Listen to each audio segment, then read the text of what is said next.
Today we continue on Talk to Me in our series that we've been doing all this year. One of my favorite subjects is the human soul. One of my favorite things to talk about when I'm just sitting around hanging out with my friends is that mystical part of you and me that makes us who we are and transcend even what science can tell us, because what I know for sure, we are more than our bodies. If you have tuned into our television show in the last few months, you've likely heard me talk about what has, I would have to say at this point, I think has become a global phenomenon. A lot of people have been talking about the universal law of attraction, and it's been packaged very well, I think, in a new marketing form, because the truth is there have been world philosophers for years who've talked about the idea that we are more than our bodies and there's more to our lives than what we can actually see, and that really that what we are here is really an illusionary plane. Now everybody's calling that the secret. The secret is, in fact, a universal law.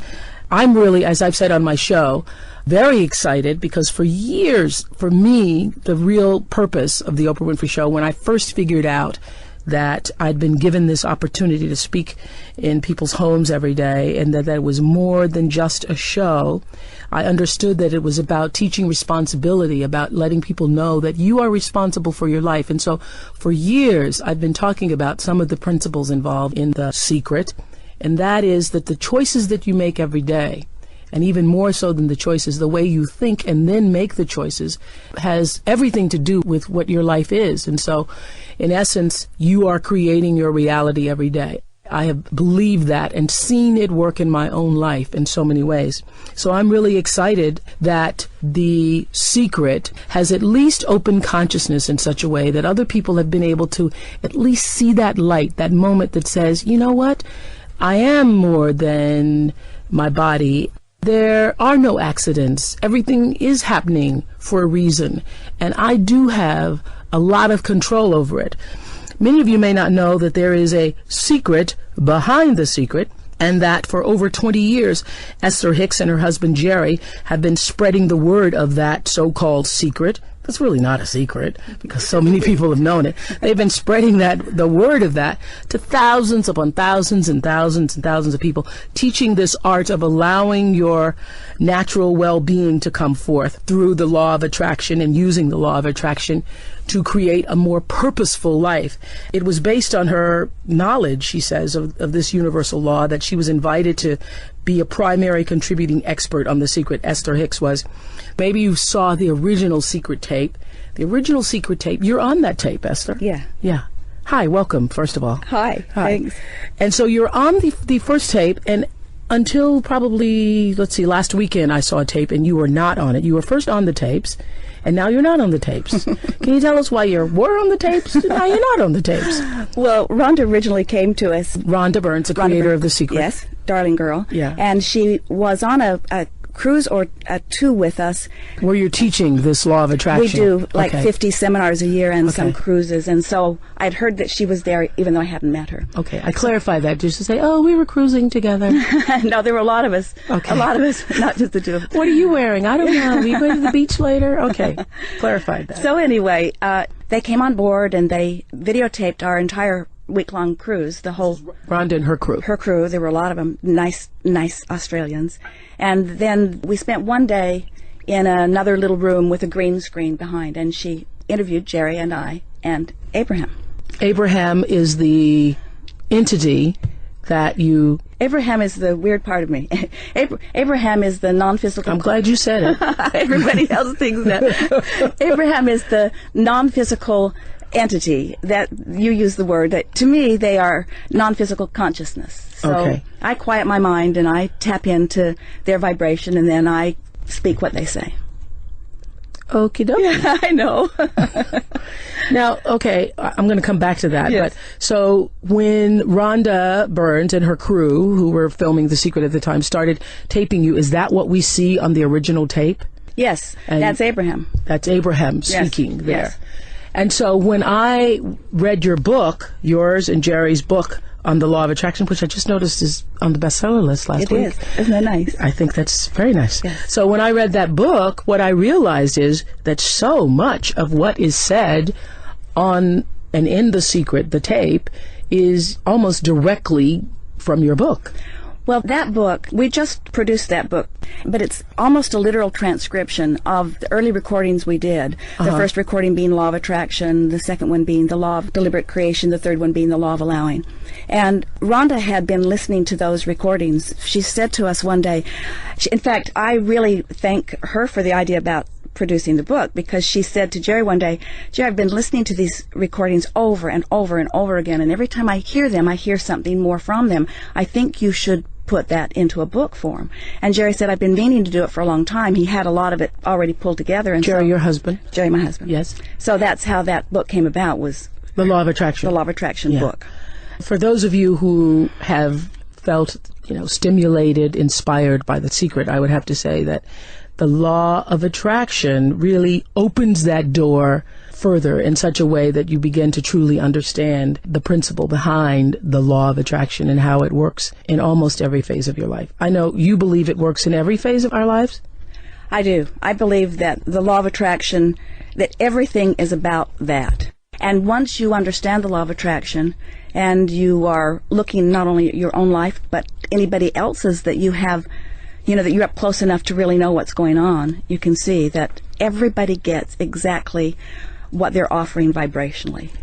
Well, the criticism of The Secret, which, and I'm using the words interchangeably today, but clearly I know the difference. The Secret is, as I was saying earlier, I think, and there are people who say, well, no, is it marketing? I think I saw some article. Is it marketing or is it real? Well, the truth is, it is marketing. It has been marketed and packaged in such a way that people, of our generation, of this time, can receive it in a way that perhaps they couldn't receive it with other philosophers or, Yes, and because of Law of Attraction, because so many people are asking, our contrasting experiences are making us ask more powerfully than ever before, and so more people are asking. I think that watching what Rhonda accomplished with The Secret was maybe the best example I've ever seen of someone holding steadily to a thought or an idea and not letting anyone divert them from their idea. And Law of Attraction. Now you see things that have manifested that she was talking about. Oh, things like it was going to be a worldwide phenomenon and people around the world would benefit from it and everyone would be uplifted by it. I think that what happened with The Secret is a really good example of someone deliberately applying Law of Attraction. And in fairness to Rhonda or anyone who's trying to put such a big idea out in such a short period of time, it isn't possible to explain how to make that happen. She studied for a long time before she began applying it, And so I hear criticism, we get so much correspondence from people who have been studying our work for a long time who don't like how it doesn't say enough or don't like how now it's beginning to be diverted into different directions. It's kind of turning in the wind just a little bit. Jerry and I always say, in fairness, what a wonderful thing this is, what a wonderful icebreaker it is, and anybody who wants to know more, there are a lot of people teaching what to do. Yes. I think it's exciting that we're at a time where people began to ask those questions about, what is my life? It's so exciting to me that people are beginning to understand that they can do it themselves. It's all about self-empowerment. Okay, well, let's go to some of the criticism immediately, because I thought when I first watched The Secret, I was excited about it because I thought, oh, wow, this is great because people are going to realize that things aren't just happening out of order, right, that things are really very much happening in order. Mm-hmm. And then I think the criticism has been, well, if things are happening in order, if you're really attracting everything into your life, then when you have cancer, you attracted that? These are questions I really want you to put to Abraham because they explain it so much better. Those are hard questions, but everything that everyone is living is coming in response to their vibrational output. But most people don't know what they're doing. Okay, even children. So bad things happen to children who are innocent, children who don't know, children who don't know about their vibrational output. Yeah. Well, it's like we're offering a vibration whether we know that we are or not, and we learn our vibration. I hear Abraham say that even when you're in your mother's womb, you're picking up on her vibration because of how she feels in her life. And when you're born as that little baby, you're born into an environment where people around you feel a certain way. We see it even as we move about this nation, that there are neighborhoods that you can just feel how those people feel and their lives reflected, and then we see neighborhoods that you can just feel how those people feel and their lives reflect it. And so I don't think anybody's saying that, Abraham says and Abraham is the higher consciousness entity that you channel. Abraham's the broader perspective. Abraham is source energy.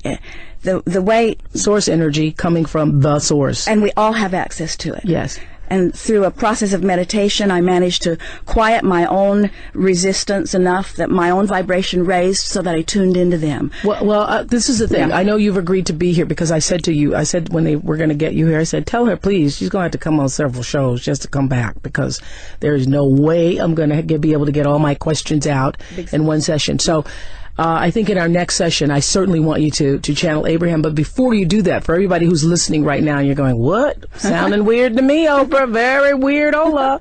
I wanted you to tell people how absolutely normal you used to be. You know what's really funny is you used to be so normal. We think we're normal now. In fact, Jerry was laughing about this morning, that somebody was talking about the weirdness of this, and it doesn't seem weird to us because we've been doing it for so long. It's hard for me to remember what life was like before I had this connection with Abraham. And how did the connection start? Jerry had been looking for ways to uplift people long before he even met me. So he really had that going on with him. And someone uplift, like motivational speaking. Not Jerry was never a motivator. He was more an inspirer in that he always looked for strengths in people and then reflected it back to them. Okay. So he found a book in a library one day written by Jane Roberts. Is this the Seth book? Seth book. Yeah, I read all the Seth books. And so Jerry's reading the Seth books, and I was afraid of them. They just seemed weird to me. Yeah. And so he read them in his private time, and that is so interesting you say that, because I used to read them. I was reading them back in the late 80s, I think it was. Yeah. And then one time I just started to get weirded out by them, and I removed them from my shelf because I didn't want Seth speaking to me when I got up in the middle of the night to pee. Well, I don't know. I think what made me feel strange about it, there was a very odd-looking picture on the back of the book. Yes. And it just kind of, and so Jerry was wise. Yeah. Jerry was wise enough not to push it at me. He just read them and enjoyed them, and then every now and again he'd say something to me from one of them, and I would say, well, that makes sense to me, until in time I became more interested in the message and not so freaked out by the way the message came. And so then we decided that we were going to try to find these people and meet with them, because now we were brimming with questions. Yeah. And so we were going to meet them, and then like days after we'd made the decision, we were going to try to find Jane and Rob so that we could meet Seth. They're the people who channeled Seth. Right. Okay. They never use that word, though. I don't even like that word because it means so many different things. But anyway, and it makes us think you're weird. It does do that. Yeah. But anyway, so we were in a little sandwich shop next to a bookstore, and a person said to us, just out of the blue, "Have you read any of the Seth material?" Which was odd because we had not told a soul that. So you're just standing in a shop, and then somebody else says we were that. Eating a sandwich, and this man just said that to us, and we said, "Yes, as a matter of fact, we have been." And he said, "Did you know Jane Roberts is dead?" Well, that was shocking to me and upsetting. I hadn't heard it, and I felt like somebody had told me that my sister was dead, and I didn't know it. It had that kind of an impact. But then we thought, well, no point in trying to find them because now we can't meet Seth. And so within days, good friends and business partners in Phoenix came to us, and they said, "We've got a tape we want you to hear." And we said, they were acting weird. And I said, "What is it?" And they said, "Well, it's channeled." Well, we didn't know what channeled meant. We said, "What's that?" And they... Because what were you doing in your life? Because, I just am trying to establish this. Because were you the kind of couple that you're hanging out with other couples? Were they going to channelers? No, nothing like that. No, Jerry was already financially successful. So to tell you the truth, mostly what we were doing is finding a good place to eat every day and shopping. I mean, that was sort of the way our life mostly was. Nice. Yeah. Oh, that's nice. We're a lot busier now. What does that feel like? Just to be able to... it's a distant memory for me, too. Really? But anyway, so they gave us this recording, and we listened to it, and it was another woman who was speaking for another Theo. So are you saying that these things are just happening? Unfolding, yeah. It just like law of attraction does. Once you get on a wavelength, then other things like that come to you. I absolutely get that. And I know people are listening right now and you've seen, just the other day I was thinking about something. I walk into my office, I open the door, and that's what everybody in the room was talking about. Exactly. Yeah. Yeah, I see that. So we visited with Theo. I wasn't sure I wanted to go. It was a beautiful home, no weird stuff going on. Theo relaxed, changed her consciousness as the way she spoke it, and Theo began speaking to us. You weren't weirded out? I was prepared to be weirded out. Okay. And expected to be. But the feeling of it was the most loving experience that I had ever experienced. And you believed it immediately? I didn't know what it was, but I believed it was good. I'm talking to Esther Hicks, who, along with her husband, Jerry Hicks, they're author of a book that's now on the bestsellers list called The Law of Attraction. It is really, if I may say, the secret behind the secret, because they talk about law of attraction in depth. And Rhonda Burns went to them when she was preparing The Secret. So continue. I'm just trying to find out how Esther came to be Esther, who's channeling. That's a word I use because it's the most... It's all right. Most people do. Okay. Channeling Abraham, which he's agreed to do for us on next week's show. But go ahead. So Jerry has all of these questions that he's asking. He has a lifetime of questions saved up for Theo, and I didn't say a word. I just sat in amazement as I listened to the dialogue back and forth. And then I said, I want to go back tomorrow because now I have questions. So we made another appointment. We went back the next day, and I said, what can we do to more effectively achieve our goals? And Theo said, meditate and affirmations, and gave us a wonderful affirmation. And when she said meditate, we were both put off by it because that just seemed weird to us. I thought of people lying on beds of nails or walking on hot coals, or people standing at the airport, standing on one foot with their hand out. And so I said, what do you mean meditate? And Theo said, sit in a quiet room and wear comfortable clothing and focus on your breathing. And when your mind wanders, and it will, just focus back on your breathing again. Then the tape recorder clicked off. My time is up, and there was a girl in the room. Her name was Stevie. I'll never forget her. And she said, well, do you have one last question? Because she could see I was a little frustrated that my time was up. And she said, do you want to know who your spiritual guide is? Well, I would have never asked that because I had never heard that term. But what year was this? This was 1984. Okay, yeah. So I said, yeah, sounded good. Who is my spiritual guide? And Theo hesitated. I thought, oh no, this is bad news.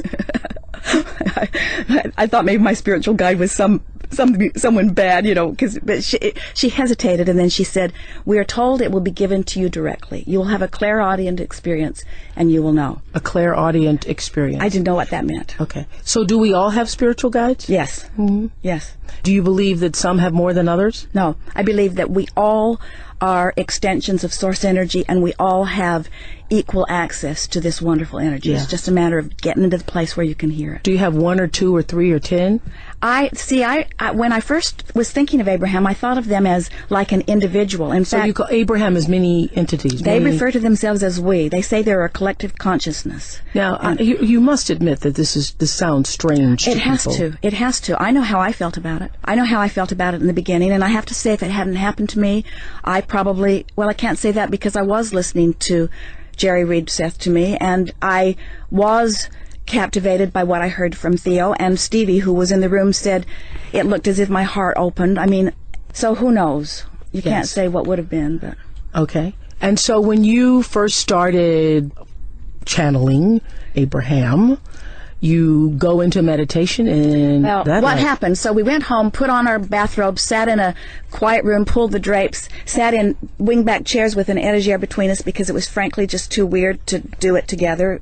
And I just focused on my breathing. We set a timer for 15 minutes, and right away I felt numb, detached, and it was an incredible sensation. So the timer went off, and I said, let's do it again. So we set the timer again, and again I just breathed, focused on my breathing, and I couldn't tell my nose from my foot.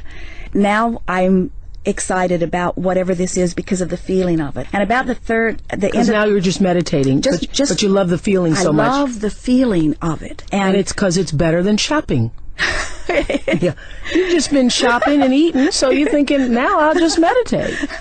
I didn't know what I was reaching for. What was in my mind is, I'm going to meditate every day for 15 minutes, whatever that means, and I'm going to find out the name of my spiritual guide. That was really what was in my mind. Okay, got that. And so right at the end of that what is now about 45 minutes of meditation, something breathed me. It was the most incredible air drawing in, air pushing out. I felt like I was a billows that someone was breathing, and it was the most loving, incredible feeling of well-being that I had ever experienced in my life, and I wanted more of it.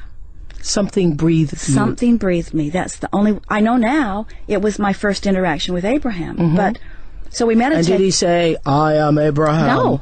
No, it's just because I couldn't have heard that. We meditated for about 9 months, and nothing happened except I got numb every day, and I liked the sensation of it. And then it gets weirder. One day, while we were meditating, my head just started sort of moving gently, and I loved it. It felt like flying. And the next day, the same thing. And about the next day, while my head was moving, I realized it wasn't just randomly moving. It was actually like spelling letters, like my nose was writing on a chalkboard. And I realized they were going through the alphabet. And I was on M, N, O. And I said to Jerry, I'm spelling the alphabet with my nose. And Jerry got a notebook. What did you think was going on? Well, see, when it's happening, it feels wonderful and it feels normal. It's Jerry is the one that had to be wondering what was going on. Yeah, because I would have called the doctor. We might have if we hadn't experienced Theo. We might have if we hadn't been reading all of this wonderful information from Seth. Okay. So now we've got the combination of intellectually understanding that we've connected to something, and we have no way of knowing what it is. I couldn't tell you. I only knew that it felt so good.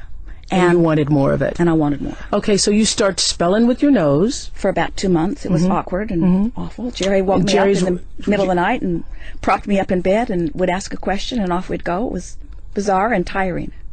Bizarre and tiring. Now, when you say that you channel Abraham, and if it's not called channeling, what do you call it?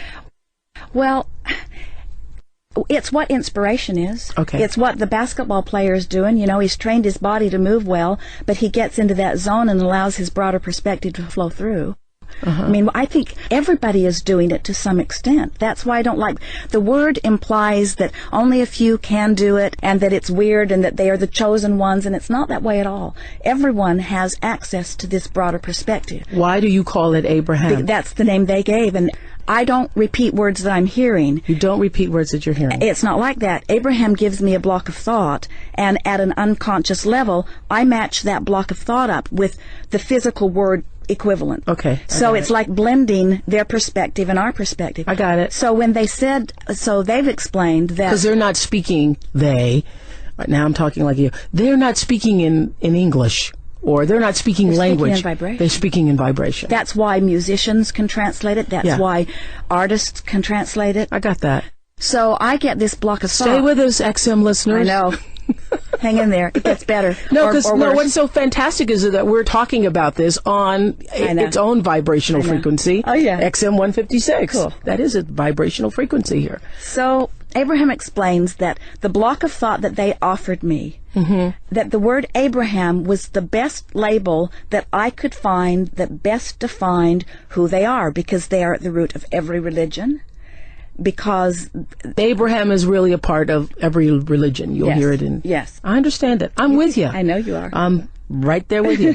As a matter of fact, when I picked up the book, this is so weird, I was with my producers, Sherry and Lisa, and they were telling me about the book, because I hadn't heard about the book. And we were at my house reading the book together one weekend, and I said, I bet you Esther has something to do with this. I bet she has somehow thought of this and is calling me in. I've been calling you in for years. In fact, when Abraham first came through me, our daughter Tracy was 14. And I wasn't quite sure how I was going to explain this to Tracy. And so she'd been listening to us read the Seth books. And the first thing Tracy said was, can I talk to Abraham? The second thing she said is, don't go on Oprah. Really? Because she didn't want all of her friends who watched you every day to see how weird her mother was. Yeah. I've been listening to you, and people email us constantly, and they say things that, oh, Oprah knows this. Oprah's got this. You know, Oprah understands this. And so I told Jerry, I said, whether we're on a television show or a radio show, or whether we just get to sit and play with Oprah a little bit, it's all satisfying to me. Oh, that is so wonderful. But isn't it interesting? I felt it. Yeah. I felt it, and I felt that when they gave me the book, I realized that it had been a journey to that very moment. You know what? Abraham talks about how our life causes us, when we know what we don't want, we know what we do want. And so we're creating this constant, they call it a vibrational escrow. It's like our future experience that happens vibrationally before we get there.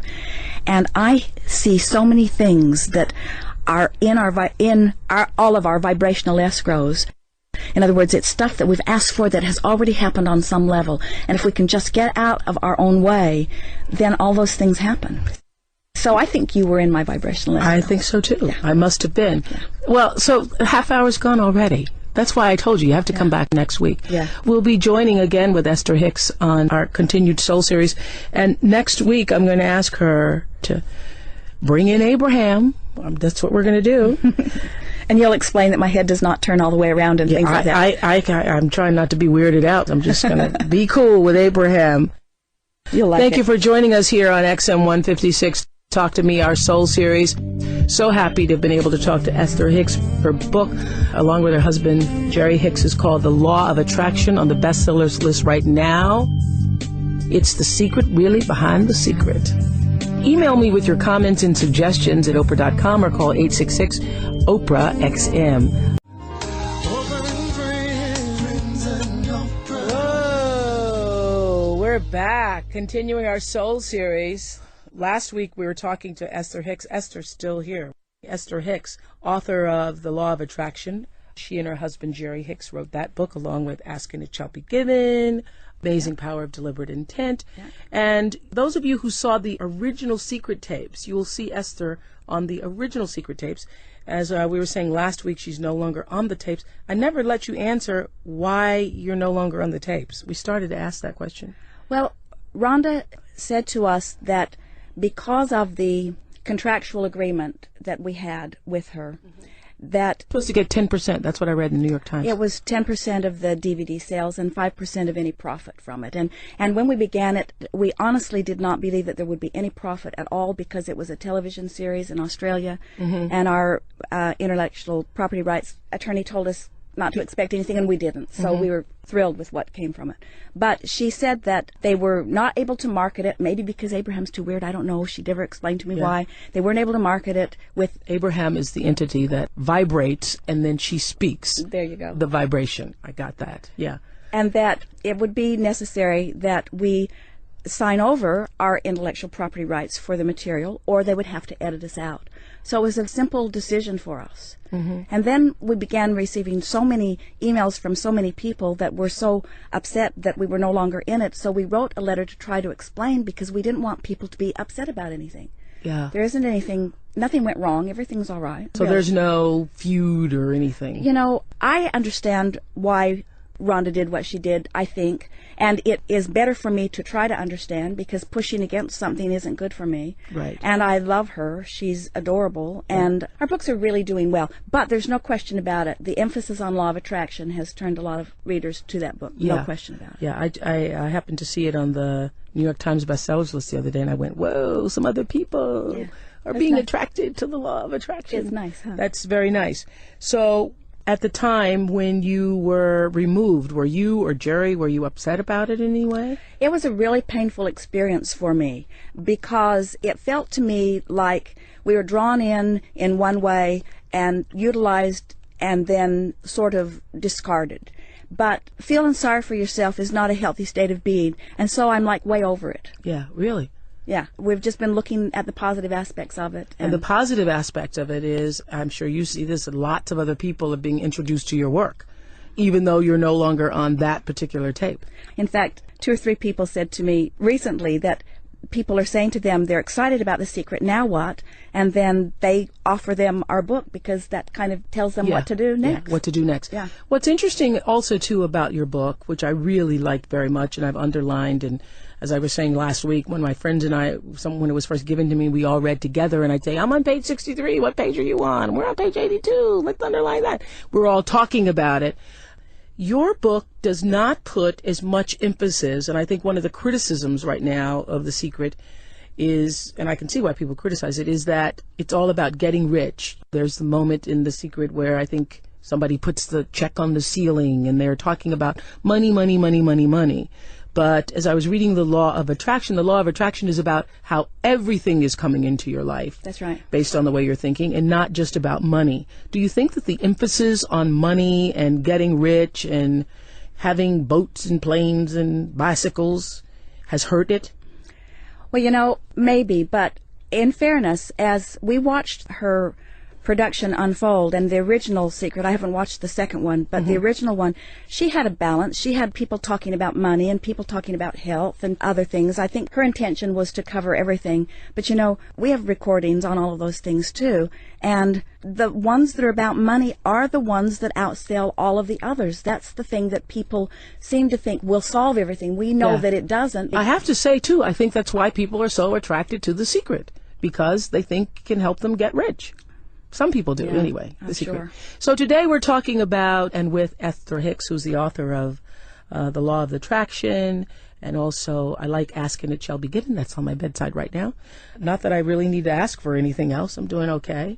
Well, though, you never stop, do you? No. I mean, there's always something more. One of the things I really got from reading The Law of Attraction, your version of it, is that what you can ask for, and what I've been asking for and also receiving, is more joy, because ultimately that is the ultimate success. That's it.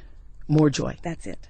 That's what it's all about. And so to have more joy even in all the things that you already have and all the things that you already do, to do those things deliberately with joy. Oh man, that's the best of all of it, isn't it? Yeah. Yeah. That's a great ask. Yeah. One of the other things I liked about what you wrote in The Law of Attraction, you and Jerry, is that we do not want to alter your beliefs. And I just wanted to say that because many years ago I was doing on my show something called Remembering Your Spirit, and I was so attacked by it. I believe that it was a way of introducing people to the best part, the higher part of themselves, remembering your spirit. And every day for about 5 minutes, we'd take a moment and we'd have people look at their lives differently, spend a quiet moment and so forth. And I received so much criticism about it because some people thought I was trying to tell them what to believe. Right. I really wasn't. I was just saying that who you are is so beautiful. Just spend some time with that and let that evolve to its high self. But I love in The Law of Attraction, I think it's on page 21, where it says, we do not want to alter your beliefs. What does that mean? Again, I want you to ask Abraham that, because that is them saying it. But what I hear Abraham saying to us is that everyone gets to create their own reality. And Abraham's not interested in telling us what we should create. They're only interested in showing us how we go about creating what our life path is about. Right. I'm going to ask you to bring him in a moment, but I just want to You'll read be glad. We want you to know your value, for in the absence of that understanding, you do not attract the legacy that truly belongs to you. Because in your lack of self-appreciation, you deny yourself your natural inheritance of continuous joy. Now, I read that, and I think about all the difficult things that are happening in people's lives and difficult things that have happened to me. So is it your belief or understanding that we're all here, everybody's supposed to have continuous joy? Yes.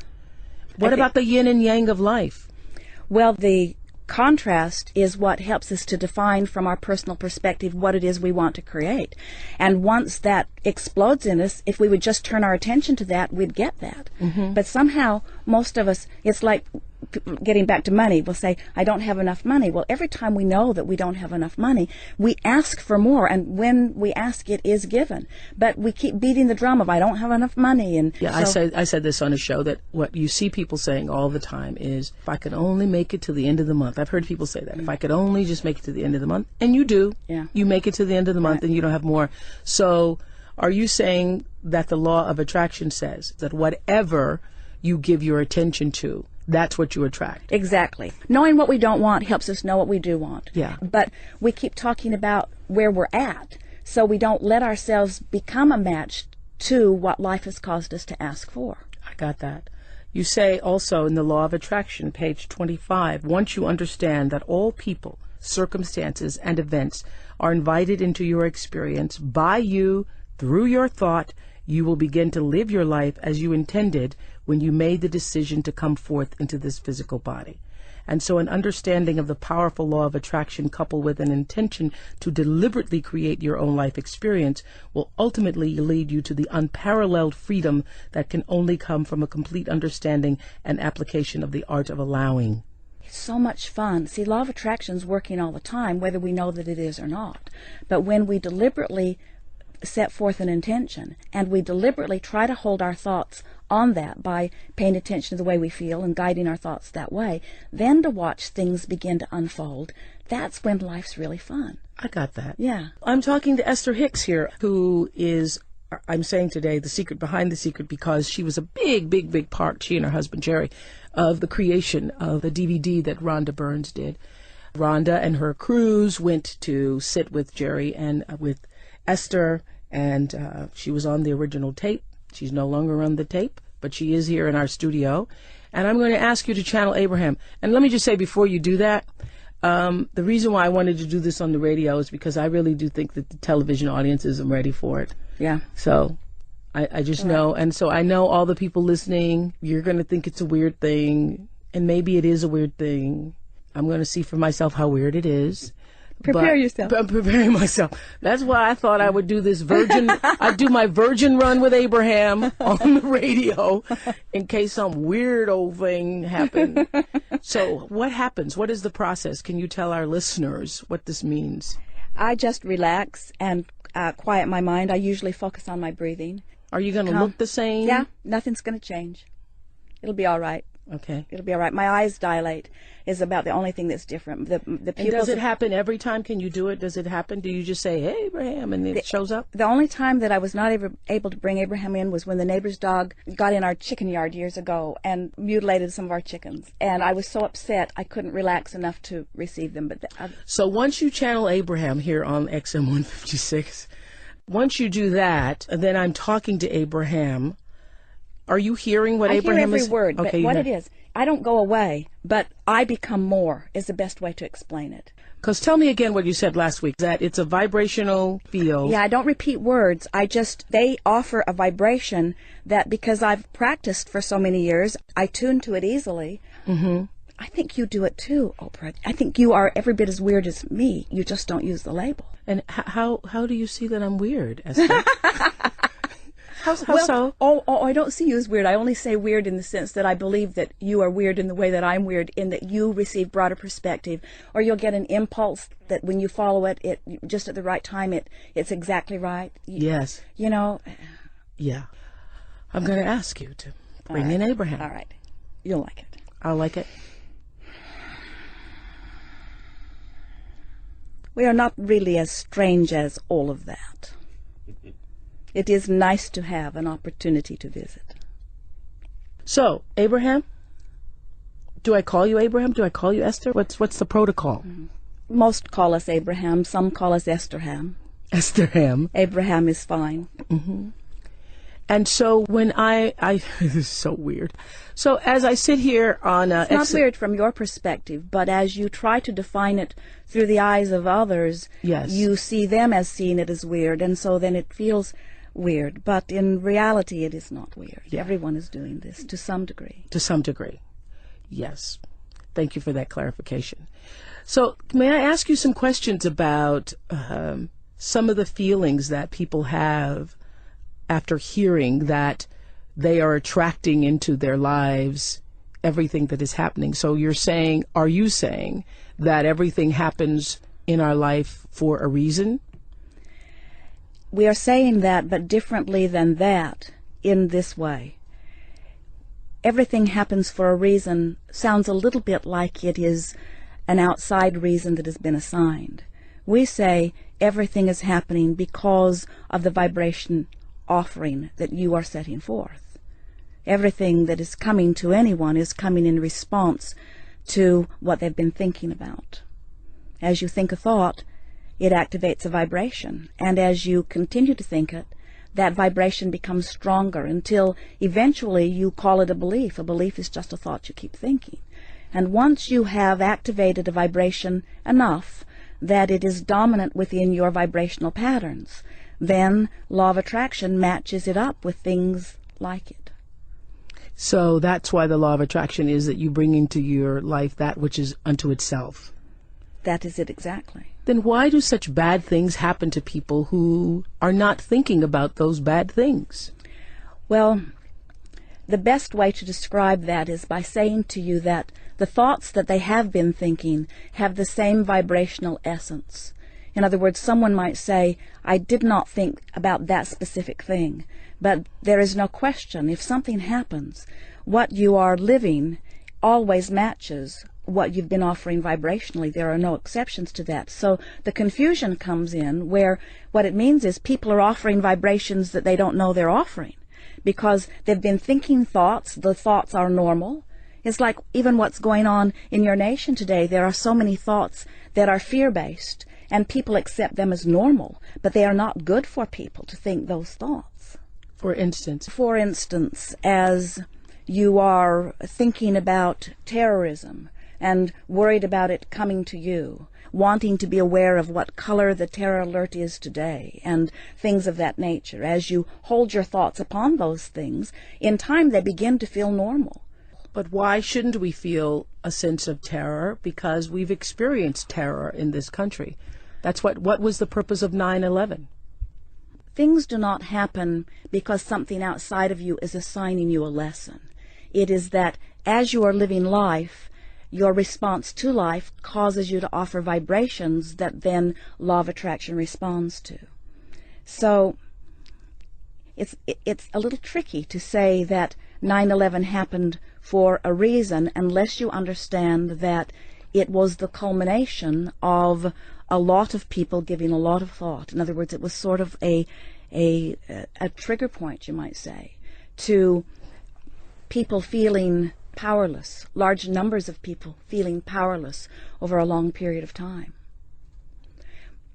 I asked the question because the terror alerts resulted from 9/11. Yes. And that attack on our country, on our beings and our sense of security, Yes. and our sense Yes. of feeling like we were safe. And so the terror alerts are there Yes. as a warning to Yes. people, supposedly, to say, you're not as safe as you think you are. Yes. Yes. Well, there are all kinds of things that are happening. People have cancer and people get run over by trucks. We are certainly in agreement with you that there are things out there that are happening that if you give your attention to them, you would feel those emotions of terror or fear. But what we're suggesting is that if you are able to not just look around and take what's happening as it's given to you. So something bad happens, you have a fearful response. Something good happens, you have a joyful response. But instead, you decide how you want to tune your responses, so you become a more selective sifter. You don't just look and feel. Instead, you decide how you want to feel, and then you look. So now you have control of your vibrational offering, which means now you have control of your point of attraction. Because we're all vibrational offerings. We are all vibrational beings, everything is. And you are attracting to yourself the vibrational frequency, the vibrational offering that you are putting out. Every time, no exception. Even if you're 4 years old. Even if you are 1 year old, even if you are in your mother's womb. Vibration abounds, and you are you see what happens, you are so This is where we get hung up here, because I don't understand, and I'm sure many people listening to us don't understand, how an innocent child attracts being raped. An innocent child attracts being abused. An innocent child attracts being kidnapped and butchered. The first assumption that makes it hard for you to come round to understanding is the assumption that in order to create, you must have language, you must be speaking. And so if a child is not speaking, then they must not be attracting. Where what is happening is you are attracting as your animals do. Even though they do not have language, they are communicating in very powerful ways vibrationally. The question that you asked when we began, we want to come back round to that because it is a good basis for this. People often, when they first hear about law of attraction or that you create your own reality, most are very excited about the idea because they want control. They want control over the bad things, and they want to be able to bring in more of the good things. Then, soon after, as they discover that control of their own experience means control of their own thoughts, then they're not so sure about all of that, because it's not an easy thing to control one's thought with so much stimulation around. And so that's really what you're speaking to. Yes. If there is the responsibility of a parent or a mentor, it would be to teach the child that they have guidance within. And if they are listening to the guidance within, they could not comfortably ever settle on the thoughts that would then attract something unwanted. Okay, I'm here on XM 156, trying to attract a very good vibration here, talking to Esther Hicks, who is channeling Abraham on the show. And my question to you, though, is not about the vibrational. I understand the whole vibrational frequency thing, and that's why I feel that, in terms of The Secret, that it's a great tool. We agree. It's a great tool. But I don't think that it's an answer to every single question in the world, because there are many other universal laws at play. Everybody's born and everybody is going to transition. Everybody comes to Earth. Everything that comes to Earth eventually takes another form and moves through the earth and out until wherever we go. I should ask you, where do we go? You withdraw your consciousness from this physical experience and you reemerge into non-physical, and you feel yourself as the culmination of all that you've become. It is an exhilarating experience in one fell swoop to leave behind all doubt and fear and worry and self-denial, and to become in one moment the full recognized being that you are. It's important to know that you came into this body from your non-physical perspective. Mm-hmm. May I interrupt a second? Certainly. Because I just thought this. Are we making too much of the whole body thing? Are we kind of caught up on it because that's what we are? Are we making too much of it? And so people say, for example, this person has a bad life, this person has a good life, and the way we define good life is by how many things you can have, and bad life is that you didn't have as many things. And I ask that question because as you visit different parts of the world, I see people with absolutely nothing who are far happier than most of the people that I see that have lots and lots of different things. So are we in the wrong frequency? Are we thinking the wrong things about what is good and what is not? Well, it isn't wrong to seek material things. You are physically manifested. You have a material body. And so it is right that you would want to surround yourself with things like that.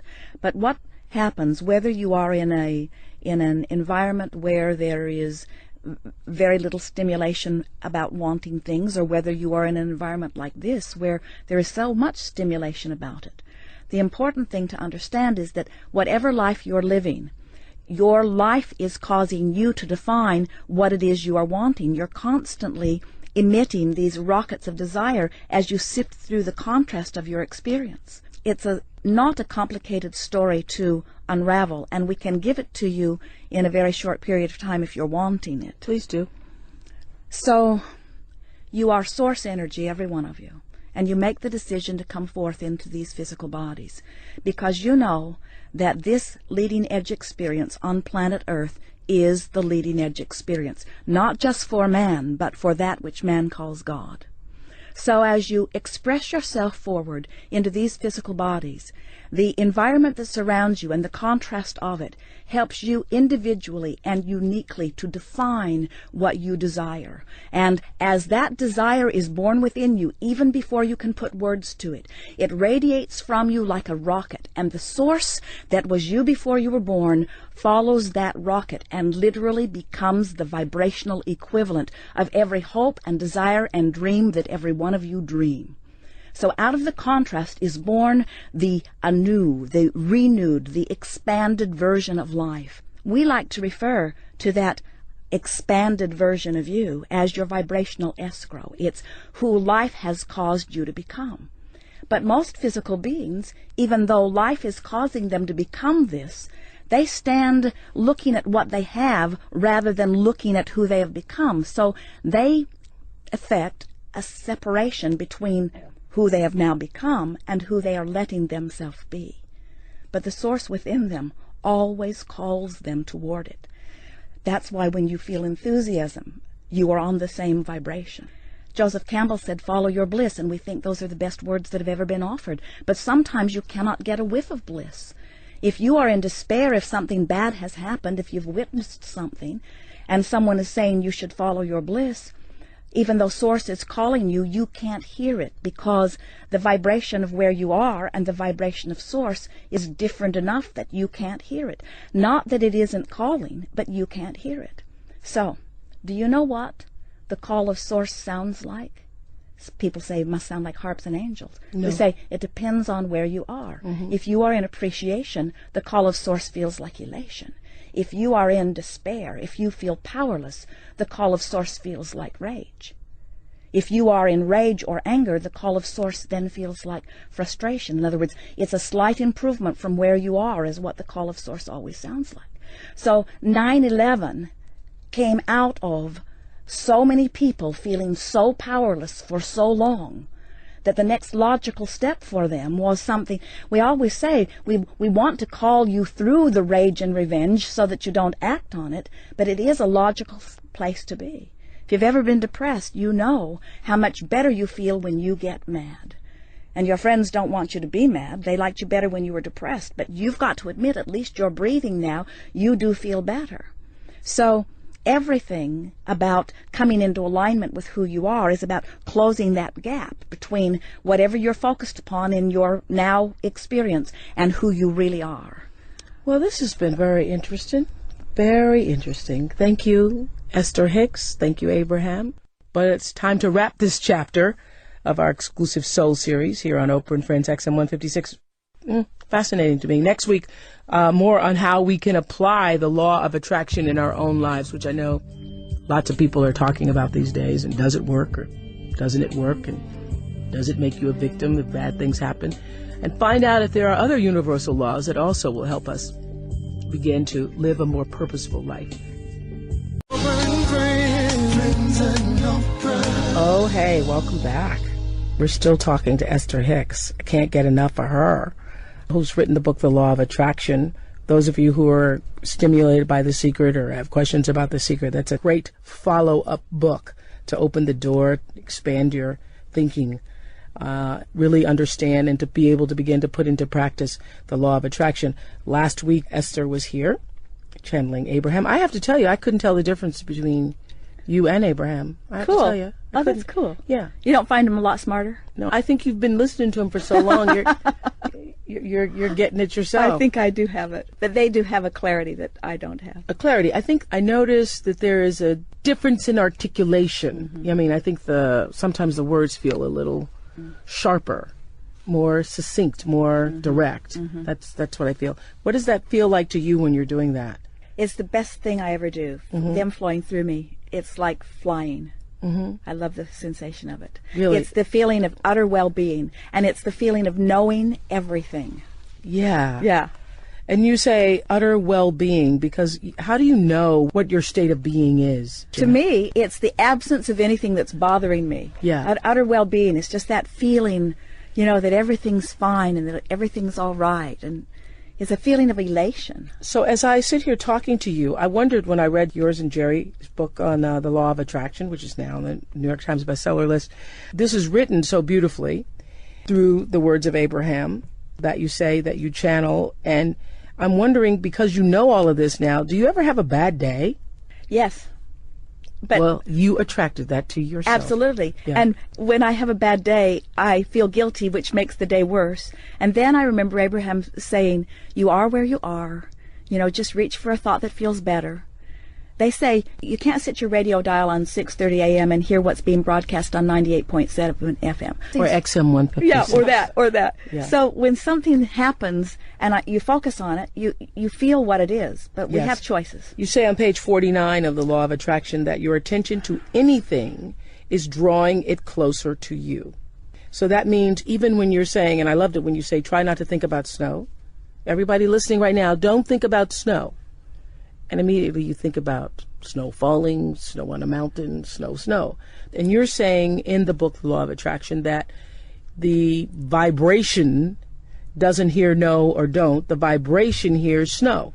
every subject's two subjects. It's like picking up a stick, and on one end of it is what the absence of what you want, and on the other end of it is what you want. So you pick up the subject and you activate it, and depending on how you feel is which end of the stick you're on. It's like, am I really thinking about my lover coming, or am I noticing that he hasn't come yet? It's the subject is my lover, but if I'm thinking about him coming, I feel high and happy. If I'm thinking about the fact that I have no idea where he is or if he'll ever show up, I feel terrible. Yeah, so that's why you speak about and have written about the law of deliberate creation. Yes. Because I think for most people, they can't even figure out what it is they really want. And I say this to also my friends and people who work with me all the time.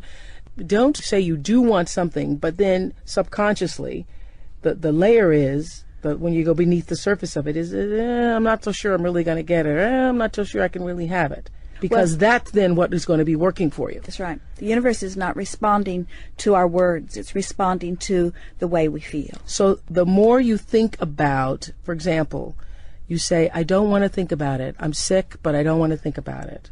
I'm worried about my child, but I don't want to think about it. What happens? The best example that I've seen of that, a lady was talking to Abraham, and she said, I'm in such pain. I have arthritis in my hips, and every moment I feel uncomfortable. How can I think about a good feeling body when my body hurts so much? And Abraham said, you have to separate what's happening from the way you feel about what's happening. In other words, they said, you're in a painful arthritic body and you feel frightened, or you're in a painful arthritic body and you feel hopeful. And the difference between hope and fear is the difference between recovery or not. So the way to begin to use this as a tool to do, as you and Jerry say in the book, Law of Attraction, to lead a more purposeful life is to follow your feelings toward that which is good. You have to find a way to quantify the journeys. It's like Jerry and I drive from Phoenix to San Diego, and we know how to get there. It's 400 miles. We head west. We never feel discouraged. We know we're going to make it. Even though we're not happy out there in the desert, we can't wait till we get to San Diego. We never worry about making it or not. We don't get halfway and lose our way and then fight with each other over whose fault it is that we're not there, and then go back to Phoenix, Yuma, Phoenix, Yuma, Phoenix, Yuma, Phoenix, Yuma, and then say San Diego's an impossible dream or incurable, because that journey we understand. But sometimes people who are sick, who want to be well, they're well along their way to wellness vibrationally. Abraham said 99.99% of every creation is completed vibrationally before there's any physical evidence of it. So we're well along the way to our recovery, but then because we can't see the evidence of it, we go in for another test or whatever, which gives us bad news, and then we turn around and go back to Phoenix. So Esther Hicks, author of The Law of Attraction that we're sitting here talking about here today, so the source is calling you, and it's up to you to be able to figure out what the calling is, or is it up to you just to decide what it is you want? It's like Kate is 5. We played with her in the hotel room a couple of months ago. She hit a little car, and then it was our job to find it. And she'd say, you're getting warmer, you're getting colder, you're getting warmer, and we found it every time. And it's the same sort of thing. Somehow we've got separated from our understanding that an improved feeling is moving toward source, that which feels good. And I think but couldn't that mean, though, Esther, couldn't that also mean that there are some sick people out there?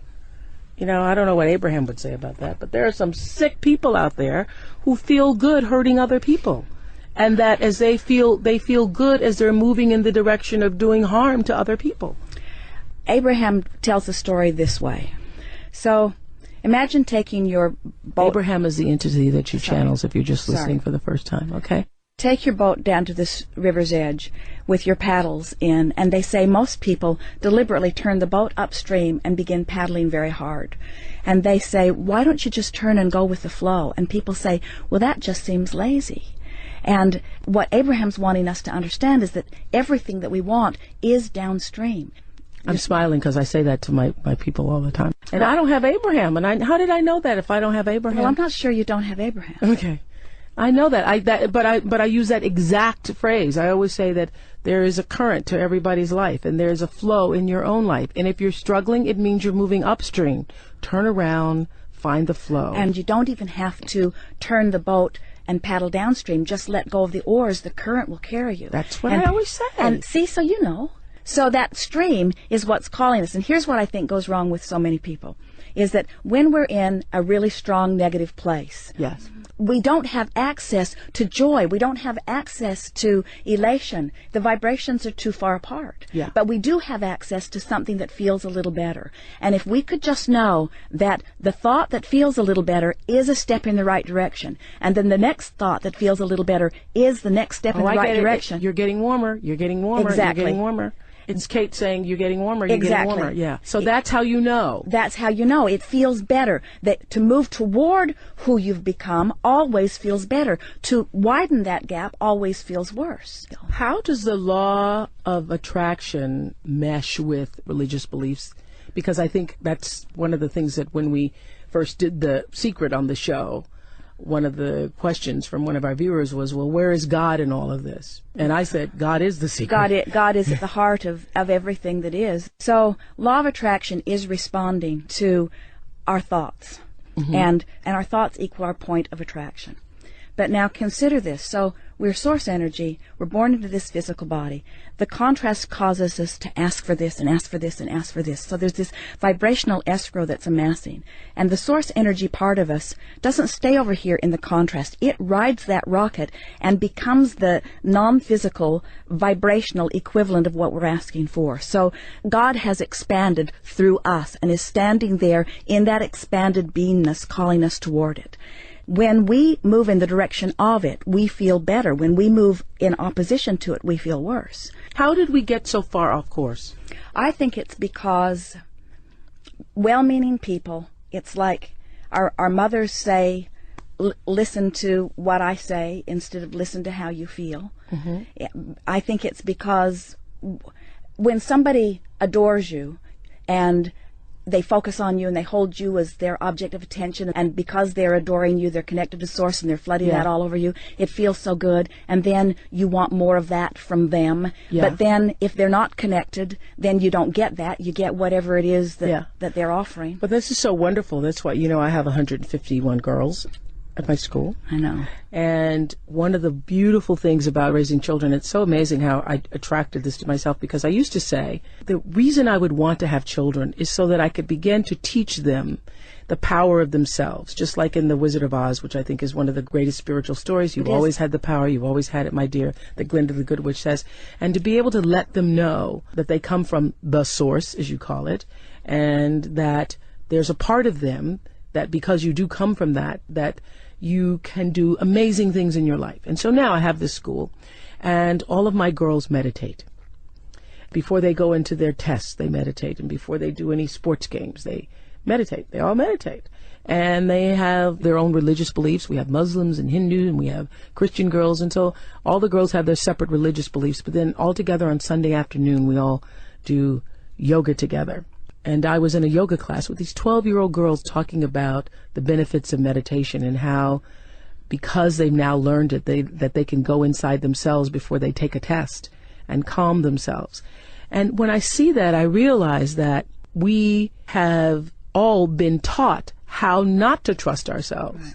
And my goal with my school and these girls is to teach them how to begin to trust themselves. And self-empowerment. Yeah, to trust themselves and also trust that which is greater than themselves, to use the source. There is not anything that's greater than us when we're aligned with who we really are. Yeah, that's what I teach the girls. Yeah. That when you are, Gary Zukov calls it authentic power, when your personality is aligned with your soul, that is authentic power. Perfect. When you are in alignment with your source. Yeah. Was there a moment after you were taken off the secret tape, because we said that in the previous shows, you were on the original tapes, and now you're not? Were you upset because since it's been such a great success? Maybe I felt some, you could call it jealousy initially, because I didn't understand what happened. But then the more I thought about it, the more I realized that the world wants the message, but they might not be ready for the messenger. And then... Meaning you? Meaning Abraham. Abraham. So why didn't you why didn't you and don't you just want to speak as yourself? Well, I think that when Abraham flows through me, there's a clarity that is beyond anything that I can give. I ask you this because the reason why I'm not talking to you on television right now is because I know there are too many people who would be weirded out by the whole prospect of Abraham. And so, in that way, maybe it hinders you. It does, I think, and I think maybe. See, now I've seen The Secret. This has opened something for me because it makes me realize I can visit with you. I think I can express the message. There's hundreds of thousands of people that have been listening to our recordings for a long time. I know this. So if I were on television and I were doing the teaching when they're accustomed to hearing it from Abraham, they'd probably be all right with it. But I'm sure they would say, "Where's Abraham?" But you must know that the fact that you talk about Abraham and that you channel Abraham and want him to speak through you, want them to speak through you, that makes people feel weird. Yeah, I know. I don't blame them. It made me feel weird too. But so what do you do? Not just weird, they think you're a kook. So what do you do? And I'm not calling you a kook, but you know what I'm saying. They're so what do you you're a do kook. when you're having this phenomenal experience where source energy is pouring through you? It's just what's happening. Well, so what do you do? I don't know. This is so interesting. I was talking to some friends about this recently, and I was thinking that too bad I won't be around, but maybe I can channel myself here 100 years from now. Because I think 50 years from now, I think, first of all, The Secret, your books, all of that are elevating conscious to the point where this won't be so weird. Yeah. Even a decade from now, Right. this won't be I so agree. weird. 25 years from now, You know, it won't be so weird. Now, I'm going to take this to another level of weirdness, and if Jerry were doing this, I'd be mad at him, but I'm going to do it anyway. Right after we met Abraham, we were living in Phoenix, and I was receiving them, and we were having a wonderful time, and Jerry was teaching from the book Think and Grow Rich, and he was telling the story about a sharecropper's daughter who said, "My mammy's got to have 50 cents," and she just stepped right up in the face of this man and demanded it, and he reached in his pocket and gave it to her, which he couldn't believe that had happened. And while I'm sitting there in the audience, I feel consumed with this energy that I recognize must surely be Napoleon Hill. It was strong, and he was so excited about Jerry's delivery of this story. So as soon as Jerry got off the stage, I said, "Jerry, I believe that Napoleon Hill has something that he wants to say to you." And we went to the car, sat in the back seat of the car in this Napoleon Hill? I know, I'm sorry, but it's, Okay. You know, no one's dead. Okay. You know, and so Jerry has activated this by his lively expression from this book, and so this energy is now interested in what we're talking about. And Jerry asked Napoleon Hill, "What would you have done differently?" And Napoleon Hill said, "I would have told where I got it from." And Jerry said, "Why didn't you?" And he said, "The book would have never been published." So then, Napoleon Hill, author of... Think and Grow Rich. Yes. So then years go by, we receive Abraham. I had never heard the word law of attraction. I'd never read any of this stuff. Abraham encouraged me not to read because they didn't want me to worry about where I was getting anything. So we're bipping along, we're doing our thing, and then my dad died, and so we went out to the funeral, and Jerry doesn't go to the funeral, he goes to the bookstore, and he finds this book, Think and Grow Rich, and it's a weird looking book, and he picks it up, and it's the original manuscript that was just now being published. So he buys this original manuscript, then he buys a copy of the book that he had been reading all these years and compares it line by line, and every reference to vibration, everything that's vibrational, everything that talked about the ethers, all the stuff that's like Abraham stuff is edited out of the book. The original book. So Jerry and I just thought it was so funny. So now here we've come full circle. We're interacting with Rhonda. And the reason it was edited out is because people can't receive just what you're just saying. They're not ready for it. And so then we meet Rhonda. She's Rhonda Burns, The Secret. Listening to it, and now she's making a movie called The Secret. And as they are in the editing production, early in our process with them, we get this correspondence from her that Rhonda's been told that they have to edit out the word vibration. And so they edited the word vibration. And Jerry and I said, 70 years later, we're still editing out the word vibration. You're right, Oprah. The reason is because people might not be ready to understand that they are source energy in physical bodies. Yeah, and that we are vibration. We are vibration. Now, in your book, The Law of Attraction, you say an all-inclusive, never-changing set of rules doesn't exist.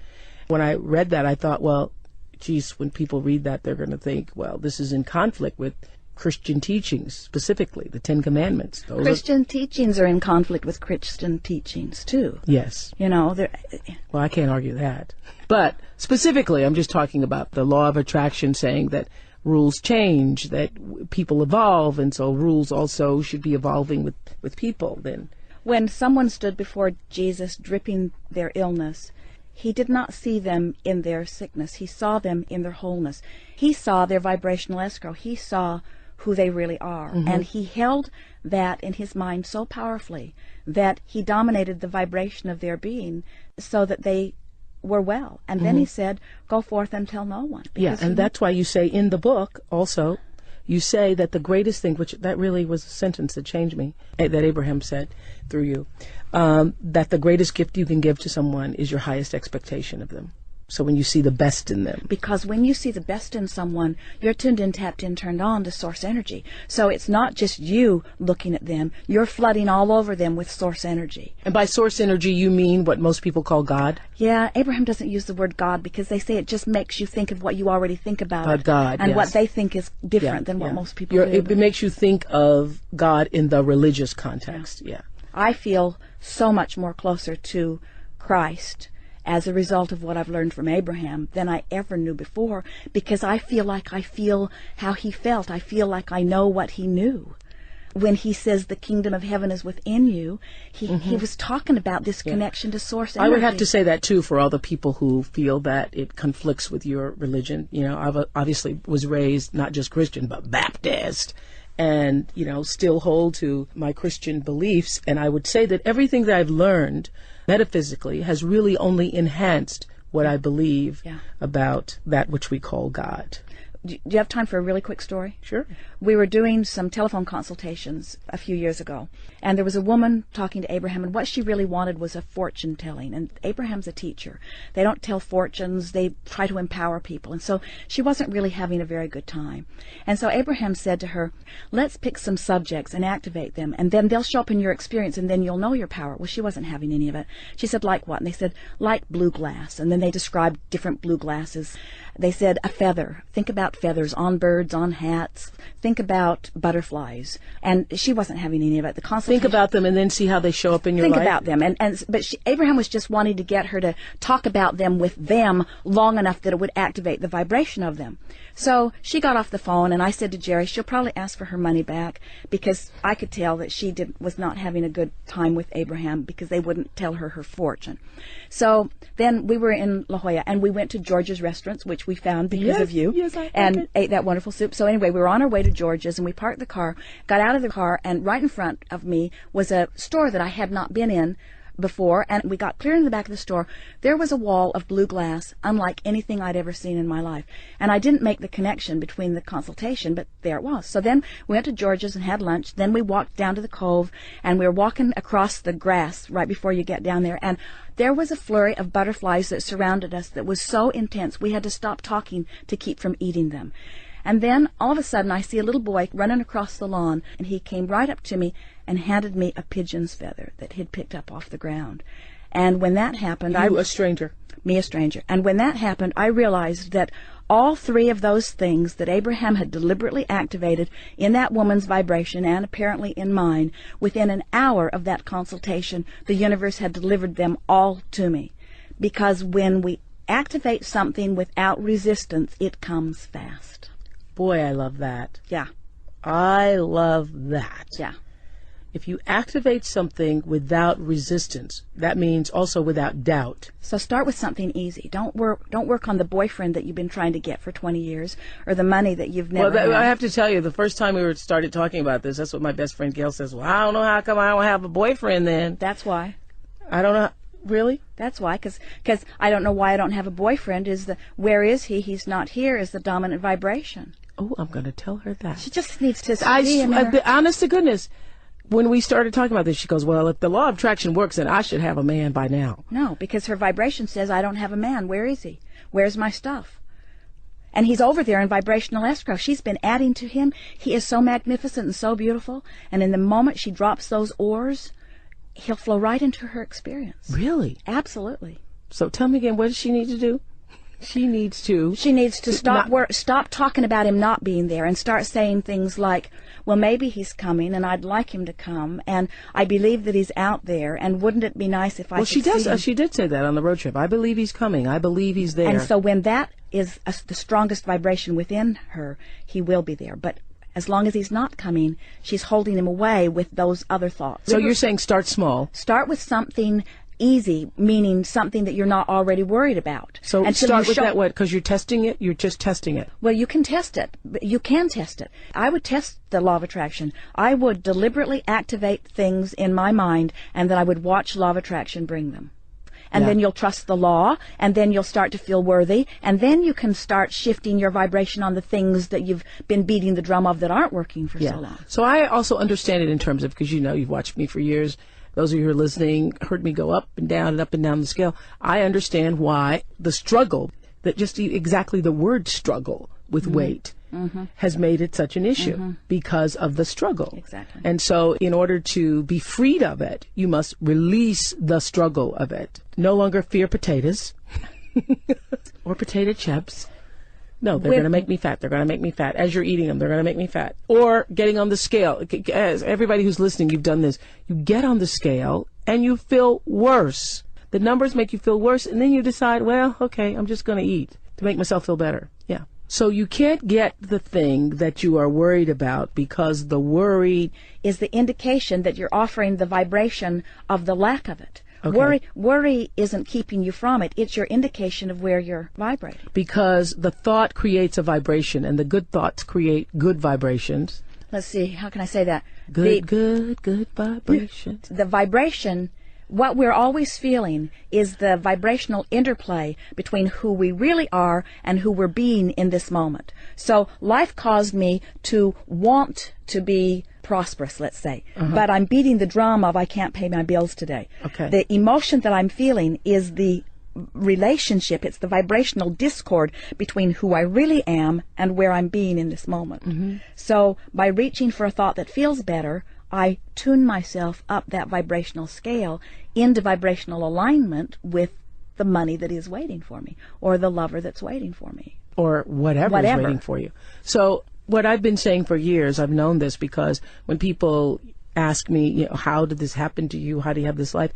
I have understood that I am where I am and who I am because I really believed when I was a child. I was told that I was God's child. I used to call him my daddy. Jesus, he's my daddy. So I really did believe everything that I was taught about the kingdom of heaven is at hand, and asking you shall be given, and greater things than these that I have done. I really, really did believe that, because that's really all I had to believe. So I grew up thinking that I could be whatever God wanted me to be. Isn't that a nice thing for you to know? Don't you want everybody to know that?